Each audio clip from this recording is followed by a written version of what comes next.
Glória a Deus. Meus queridos irmãos, vos saúdo com a paz de nosso Senhor Jesus Cristo. Enquanto os irmãos encontram o Evangelho de nosso Senhor Jesus Cristo, que escreveu Lucas, capítulo de número 15. Enquanto os irmãos encontram, eu quero deixar os meus agradecimentos.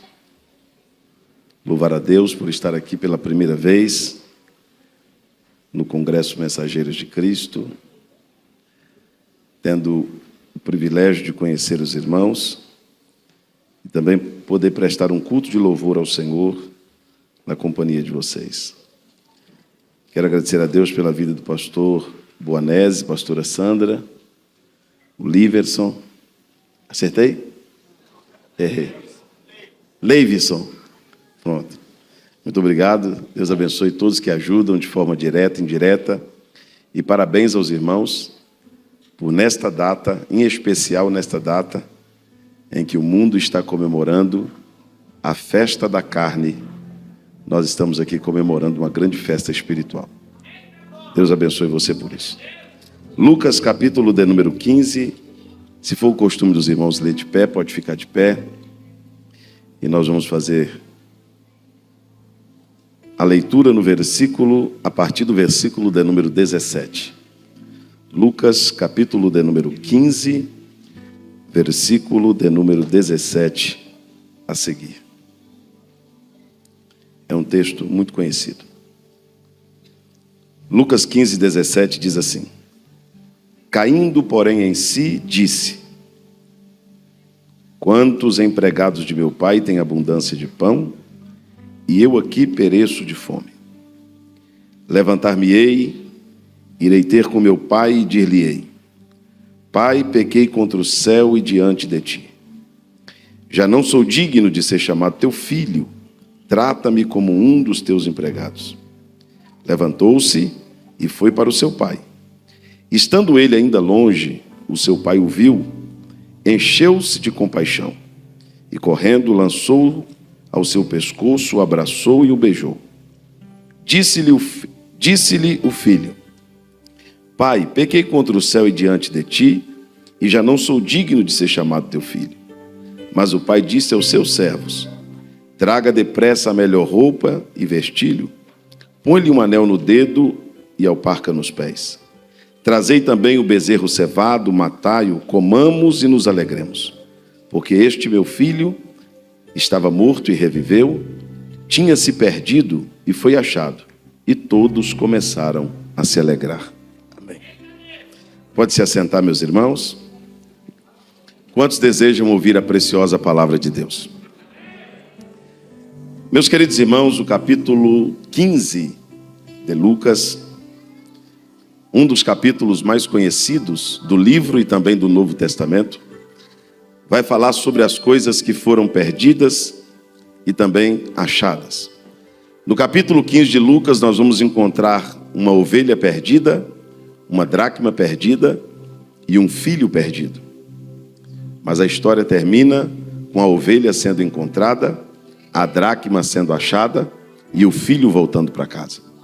Hoje eu vou me ater apenas na parábola do filho pródigo.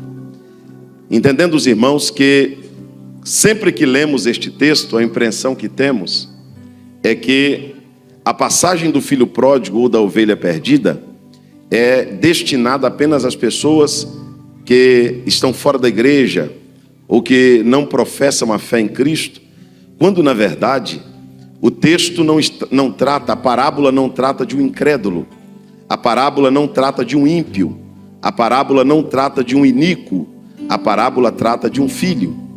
Nós sabemos que para ser chamado filho de Deus precisa aceitar a Cristo, porque ele veio para o que era seus e os seus não o receberam. Mas todo aquele que o recebe, recebe também o poder de ser chamado filho de Deus. A tratativa do capítulo 15 e a parábola do filho pródigo está falando muito mais do crente do que do descrente. Está falando de um filho que conhecia o pai, conhecia a casa, conhecia a lei do pai, conhecia a casa do pai, conhecia tudo do pai. E hoje eu quero falar justamente com os irmãos sobre isso. Por que o filho pródigo fracassou? Como que alguém que é filho, que tem um pai, que tem uma casa, pode fracassar? Quando nós lemos a parábola do filho pródigo, o pai começa falando de dois filhos, um mais velho, um mais moço. Os dois tinham muitas coisas em comum, a diferença estava na idade e no pessoal. Mas eles eram filhos do mesmo pai, eles moravam na mesma casa, eles tiveram o mesmo ensinamento, os dois foram amados da mesma forma, mas cada um tomou a sua decisão. Quando a Bíblia começa a falar, a parábola começa a falar do filho pródigo, a Bíblia vai dizer que o filho pródigo, esse moço que é chamado de pródigo, que pródigo quer dizer desperdiçador, aquele que desperdiça, aquele que joga fora o que lhe foi dado. O filho pródigo demonstra ser uma pessoa extremamente inteligente. Você pode repetir comigo, inteligente? Vamos lá, bem forte. Pastor, se ele era inteligente, por que ele cometeu tanta tolice? Porque talvez você esteja confundindo inteligência com sabedoria. A inteligência está aqui, a sabedoria está aqui. Eu vou falar para os irmãos uma coisa e eu quero que você preste atenção. Eu vou bem devagar, mas eu chego lá, prometo para vocês. Eu prego o evangelho há 23 anos. Eu sou pastor há 16 anos. Eu conheço a nossa nação, conheço alguns países do mundo, e só muda de endereço, o nome de cidade, mas a história sempre é a mesma. Eu estou preocupado com a minha geração. Eu estou preocupado com o meu tempo. Por quê, pastor? Porque a minha geração é a geração da inteligência. Pastor, e o senhor é contra a inteligência? Não. Mas eu vou te explicar. A nossa geração tem acesso a tudo que a geração passada não teve. Há 30 anos atrás, há 40 anos atrás, nós não tínhamos o privilégio de termos doutores na igreja. Não tínhamos. Eu estudei 8 anos dentro de uma sala. Eu tive o privilégio de estudar, de fazer teologia, de fazer um bacharel em teologia, de fazer um mestrado em teologia, mas os pastores antigos não tiveram. A geração antiga, os seus pais, os seus avós, pouquíssimos fizeram uma faculdade. A maioria deles não tinha acesso nem à escola. Eram trabalhadores, foram educados pelos pais. A igreja de 30, 40 anos atrás era uma igreja composta mais de pessoas leigas. E eu pergunto para os irmãos por que a igreja dos leigos funcionava mais do que a igreja dos inteligentes funciona. Por que no tempo em que a inteligência era menor, o batismo com o Espírito Santo era maior? Os milagres eram maiores. Por quê? Tem que ter uma explicação. Por que na geração dos leigos é a geração que Cristo mais salvava? Que o nível de santidade era mais alto, o nível de temor era maior, o nível de reverência era maior. Por que os inteligentes estão fracassando mais que os leigos? Por que os inteligentes estão fracassando? Quem sabe mais está fracassando mais do que quem sabia menos? É porque na nossa geração está sobrando inteligência, mas está faltando sabedoria. Porque a inteligência está na mente, mas a sabedoria está no coração.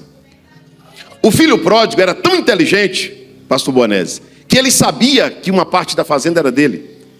O filho pródigo conhecia tudo sobre direito. Ele sabia a parte, ele conhecia de metragem, de valores. Ele sabia de direito, coisa que pouquíssima gente sabe os direitos que tem. O filho pródigo conhecia todos os seus direitos. E o filho pródigo, ele era tão inteligente que ele sabia que se pedisse ao pai, o pai lhe entregaria. E agora eu vou perguntar e os irmãos vão responder. Aquela parte era dele? O direito era dele? Era dele. Era tão dele que o pai entregou. Era dele ou não era? Era ou não era? Aquela parte da fazenda era dele? Sim ou não? Mas quem cuidava? O pai. Quem administrava? Quem tomava conta? Quem protegia?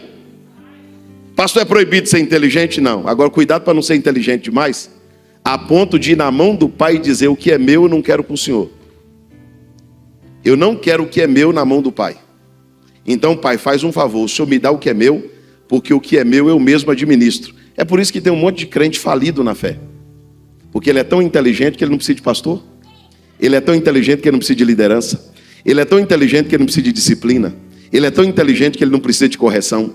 Ele é tão inteligente que antes de você falar, ele já sabe o que você vai falar. Aí sabe o que ele é? Ele se torna um desigrejado.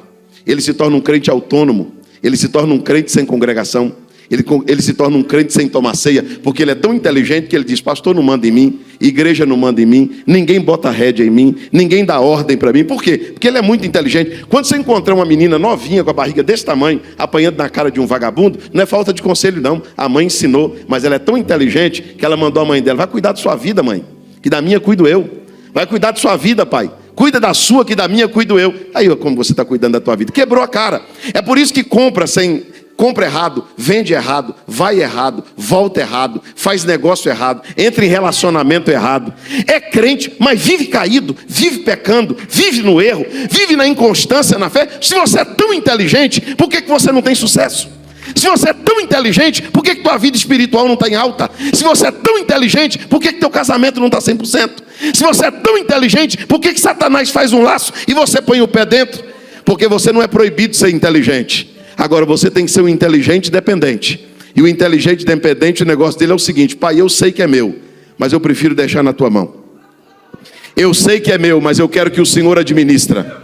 Eu sei que é meu, mas eu quero que o Senhor cuida. Eu quero que você levanta comigo as duas mãos. Só quem depende de Deus aqui, levante as mãos aos céus. Eu vou fazer uma pergunta aqui que eu sei que não é todos, mas é a maioria. Quem aqui dirige? Quem aqui dirige? Você tem carta de motorista, sim ou não? Você fez psicotécnico, legislação, fez baliza na rua para aprender. Você tem que provar que sabe dirigir. Então, você sabe dirigir. Você conhece de placa, primeiros socorros, você sabe a estrada, ler velocidade, etc, etc, etc. Agora, quando você vai viajar, antes de sair de casa, o que você faz para viajar? A irmã respondeu: você? Por que você ora? Ah, mas não é você que vai dirigir? Você estudou para dirigir. Para que orar? Para que orar? Você não sabe dirigir? Para que você tem que orar? Não é Deus que vai dirigir? Não é o anjo que vai dirigir? Por que você ora? Eu vou te explicar por que você ora. O carro é seu, a carta é sua, a vida é sua, mas você não confia em você. E por você não confiar em você, você diz: Deus, eu dirijo, mas o Senhor guia. Eu dirijo, mas o Senhor leva. Você sabe quem é dependente de Deus? Quem não acha que sabe muito. Esse negócio de gente inteligente, irmãos, eu pastorei um pequeno campo, uma pequena igreja no interior. E eu passo por isso. Pastor Bonés não deve passar, mas eu passo. Às vezes eu anuncio: o presbítero fulano vai pregar tal dia. Aí o inteligente lá do banco diz assim: ih, esse presbítero sabe menos que eu. Esse irmão não sabe nada, porque o super inteligente é assim: ele não vem para o culto adorar, ele vem para o culto dar nota. Deus não te contratou como fiscal, Deus te contratou como adorador. Deus te chamou para adorar.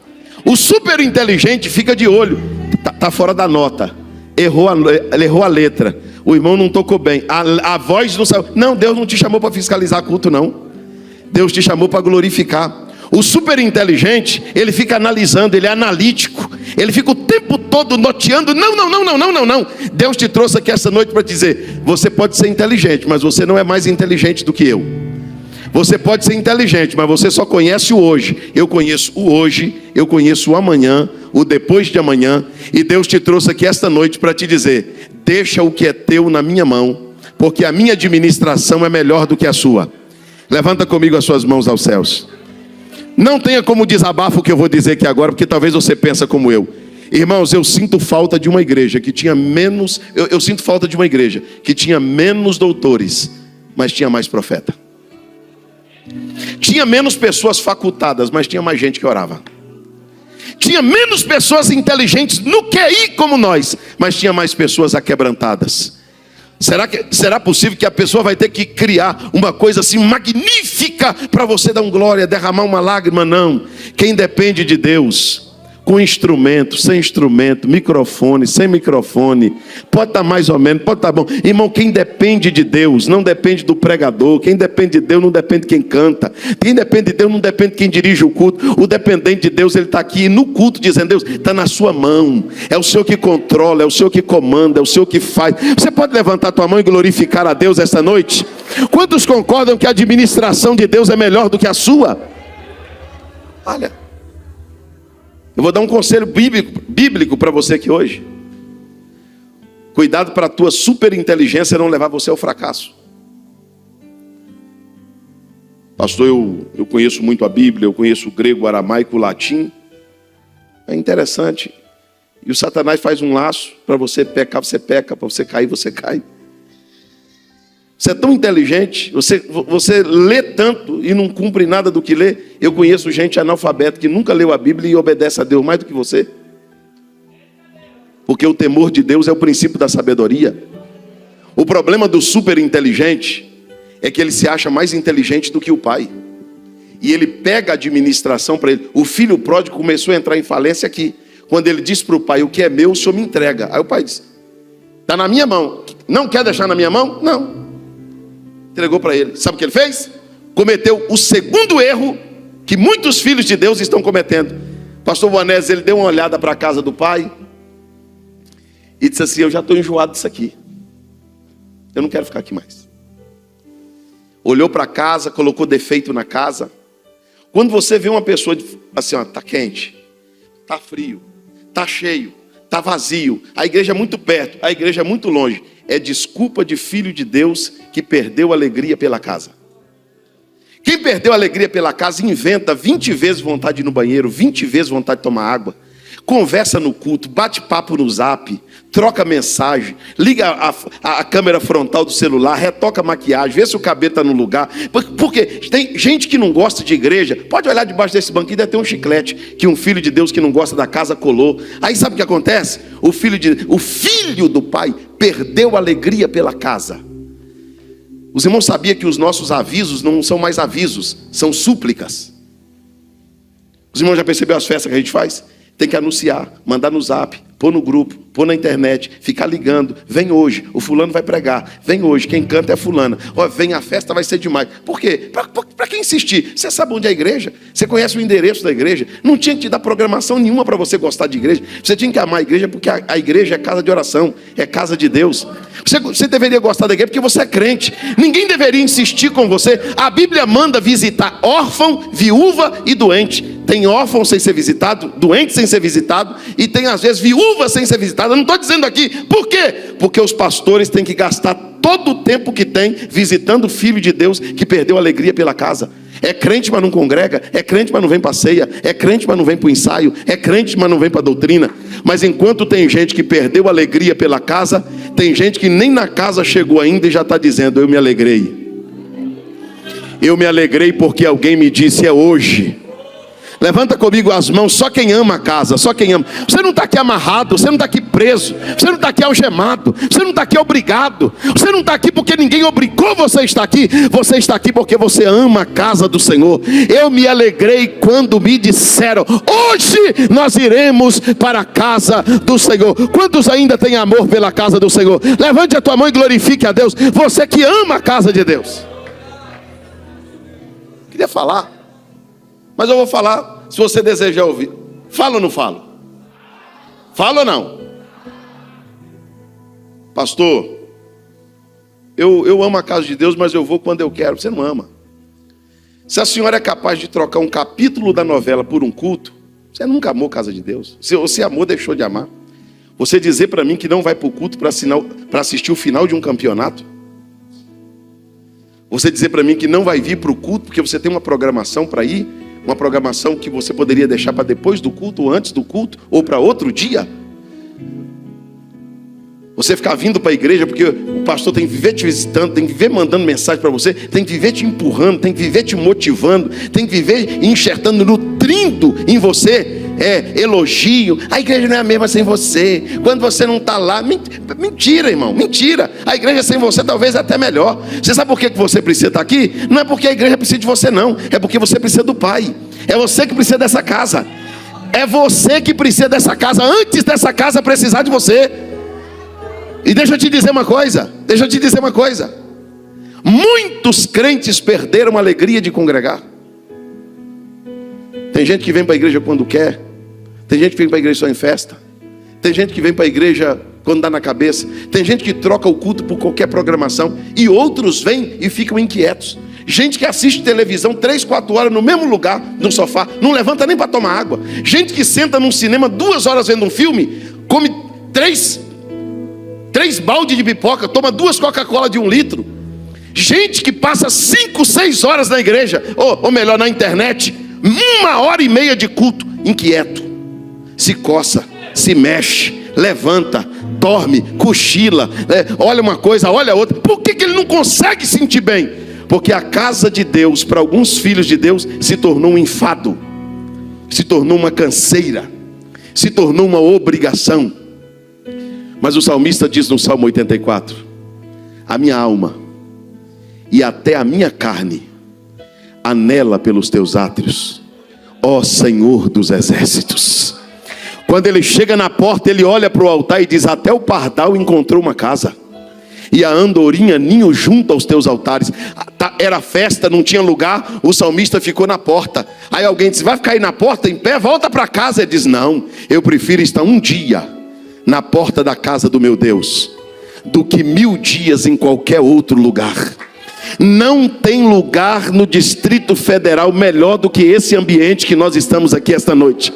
Nós não estamos qualquer festa dentro dessa cidade perde para essa, porque nós estamos na casa do Pai. Quantos amam a casa do Pai aqui?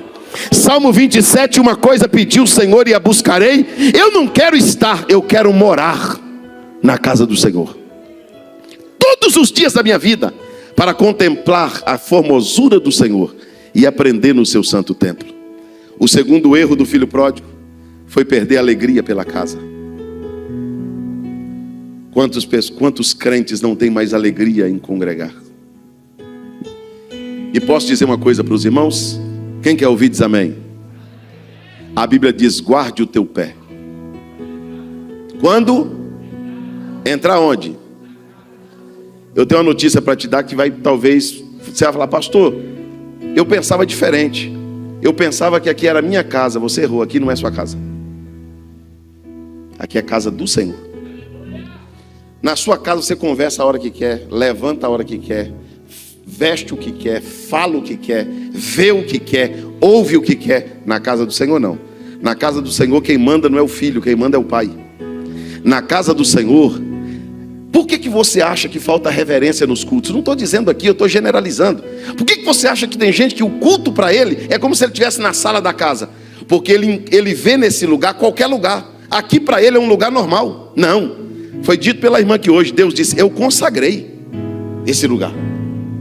Eu separei esse lugar. Jesus disse: esta casa será chamada casa de oração. Igreja não é lugar de bater, não, culto não é lugar de bater papo, brincar, fazer piada. Não. Nós, quando colocamos o pé dentro da casa, nós temos que entender: eu estou na casa de Deus. Eu estou na casa do meu Pai. Quantos amam a casa do Pai? Diga glórias a Deus. Eu vou chegar lá, paciência. Pastor, qual erro que o filho pródigo cometeu? O filho pródigo mudou para um país distante. Para onde o filho pródigo muda? Vamos lá bem forte? Todo país tem pelo menos 3 coisas. Diga comigo: idioma, lei e cultura. Vamos lá? Mais uma vez. Eu vinha conversando hoje com o coordenador. A igreja que eu pastoreio em Ribeirão das Neves não é uma igreja conservadora como uma igreja de 20 anos atrás. Eu também sou um pastor jovem. Eu acredito que um crente pode ser moderno sem ser mundano. Acredito piamente nisso. Eu acredito piamente que uma mulher pode ser bonita sem ser sensual, sem ser vulgar. Eu acredito muito que uma pessoa pode se vestir bem sem andar nu. Esses dias uma parlamentar me parou na Paraíba e falou: pastor, não gostei da mensagem do senhor não. Sou um rapaz tão novo, fica pregando essas mensagens duras. E falou para mim, eu falei: o senhor está falando sobre o quê? Porque o senhor falou sobre sensualidade, cada um veste do jeito que quer. Eu falei: não, veste não. Eu falei para ela: eu falei de calça, de brinco, de saia, Eu falei: não, eu não toquei nesse assunto. Até porque eu não prego uso e costume, nem na minha igreja eu vou pregar na dos outros. Não. Eu disse para ela assim: mas Pedro escreveu dizendo que as mulheres, quem? Serve para os homens também, mas Pedro diz: as mulheres se vistam. Não é carta direcionada a uma cidade, nem uma região. É carta universal de Pedro. É uma carta pastoral. Que as mulheres se vistam como as santas de Deus se vestiam. Então uma mulher tem que se vestir como quem? Aí eu disse para ela: só tem espelho em casa, irmã? Ela disse, tem. Que mulher que não tem espelho? Eu falei, então não precisa de pastor, não precisa de pregador, não precisa de marido, não precisa de pai, não precisa de mãe falar. Só não tem espelho? Tenho. Quando a senhora se arrumar para ir para o trabalho, para a faculdade, para a igreja, vai para frente do teu espelho, dá uma rodadinha assim e pergunta, espelho, espelho meu, uma santa se vestiria como eu? Sem ninguém falar com você não, você é inteligente, você sabe. Mas as pessoas desafiam o Espírito Santo. As pessoas sabem que está sensual, sabe que está agressivo, e ele não respeita a casa. E a Bíblia diz que o que usa de engano não fica onde? O que Deus falou? O que usa de engano não permanece onde? Na minha casa. Sabe o que o filho pródigo faz? Muda para um país distante, porque ele discordava da cultura da casa. Ah, não tem como ficar nessa casa. A cultura desta casa não me cabe. Os irmãos se lembram do povo no Egito? Quando saiu do Egito para ir para Canaã? A Bíblia diz, pastor Bonés, que Deus mandava maná todos os dias. O que Deus mandava? Você sabia que o maná era a comida mais saudável? Nunca vai existir no mundo outra comida semelhante ao maná. O maná tinha tudo que o corpo humano precisa. O cabelo, a pele, os ossos, o nervo, o sangue, a unha. Tudo estava no maná. Só que era maná segunda, maná terça, maná quarta, maná quinta, maná sexta, maná sábado e domingo. Maná e segunda, e terça, e quarta, e quinta. Então todo dia era... Quando foi um dia o povo se abusou do maná. Ah, não, todo dia Moisés fica comendo isso? Fizeram uma reunião com Moisés, os crentes fizeram uma reunião com Moisés, não queremos mais maná. Então o que vocês querem? Eles dizem, nós queremos carne. Toda pessoa que se abusa do que é de Deus, pastor, todo dia pregação, todo dia cantar hino, não é mais culto, é isso, irmão, ser crente é isso. Se você vir para a igreja na segunda e tiver culto, vai ser maná. E se você vier terça? Maná de novo. E no domingo? Só que tem gente que enjoou do maná. E quem enjoa de maná passa a ter apetite por carne. Quando você vê um crente enjoado de Bíblia, quando você vê um crente abusado de mensagem, quando você vê um crente que não gosta, pastor, tem que ficar meia hora de pé para cantar. É, meia hora aqui ele reclama. Mas no estádio ele fica 2 gritando, não faz nada. Tem filho de Deus fracassado, porque está entrando pelas vias erradas. Ele discordou da cultura da casa do seu pai, mas não foi só da cultura não. Ele discordou também da lei. De quê? Porque na casa do pai tem o quê? Lei. Por isso nós temos uma Bíblia. Você não dita o que é errado, o que é certo, o que é pecado, o que é transgressão e o que é iniquidade. Quem dita isso é a lei do pai. E se eu disser para os irmãos que tem uma turminha nova aí, não tem uma marca no joelho de oração, mas é inteligente, lê uma meia dúzia de livros, foi para a faculdade, ficou besta, e agora está achando erro na Bíblia, defeito no Evangelho. Tem gente até acreditando que a Bíblia precisa de uma reforma. Tem gente acreditando, não, pastor, esse negócio aí está errado, a Bíblia também tem erro. Não, meu irmão, a palavra de Deus é inerrante, a palavra de Deus é reta. Passará o céu, passará a terra. Levanta a sua mão comigo lá em cima. Só quem a Bíblia diz que esta palavra é como a prata refinada 7 vezes numa fornalha. Ela é lâmpada para os pés, ela é luz para o caminho. A Bíblia diz que ela é penetrante como espada alguma de 2 gumes, que vai até a divisão da alma e do espírito, e é apta para discernir até as intenções e o pensamento do coração. Essa palavra é espada, é correção, é disciplina, é amor. Ela abraça, ela bate, ela corrige, ela mata, ela faz viver. Tudo é a palavra.